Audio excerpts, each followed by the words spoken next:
Nagbunga ang lahat ng effort ng Blooms worldwide para lang masurface ng bini ang 1 million streams sa Spotify. Lahat ng pwedeng gawin ay ginawa ng fans na Joanna, Aya, Colette, Maloy, Gwen, Stacy, Mika at Sheena para masungkit ng latest single ng Nation's girl group na First Love ang 1 million plus streams sa nasabing digital music streaming app. Grabe nga ang effort nila para isampal sa mga basher ng bini na fake news ang chikang pinapakalat ng mga ito sa online world na palubog ng Nation's girl group.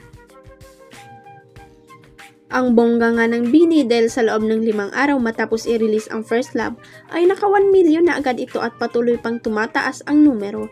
Pero mo almost 200k ang naitatala nilang streams per day. Samantala bilang pasasalamat ng P-pop group sa bonggang effort ng fans nila, may paayudang back-to-back live stream sila this weekend. 3 magkakasunod na live stream ang gagawin nila.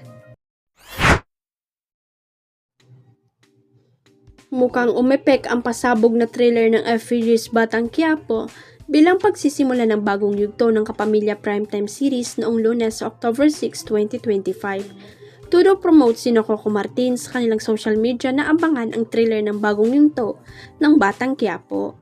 Pasabog ang trailer nito at pinag-usapan sa social media ang maaksyong eksena ni Maris Racal. Hanggang ngayong Martes, October 7 ay trending pa rin siya sa X or dating Twitter, pinuri ito ng netizen. Ang sabi pa ng iba, akala nila ay hindi bagay si Maris maging leading lady ng Kapamilya Primetime King pero pwede naman daw pala. Si Maris na gumaganap bilang si Ponggay na kaya ang leading lady ni Coco sa bagong yugto ng Batang Quiapo. Nagsimula ang bagong yugto ng Batang Quiapo noong Lunes at dumikit ang rating nito sa Encantadia Chronicle Sangre. Consistent kasi matapos ang rating ng Sangre at medyo malaki na ang agwat nito sa BQ. Huwag kalimutang i-click ang subscribe button at i-ring ang notification bell para sa latest at legit chika updates.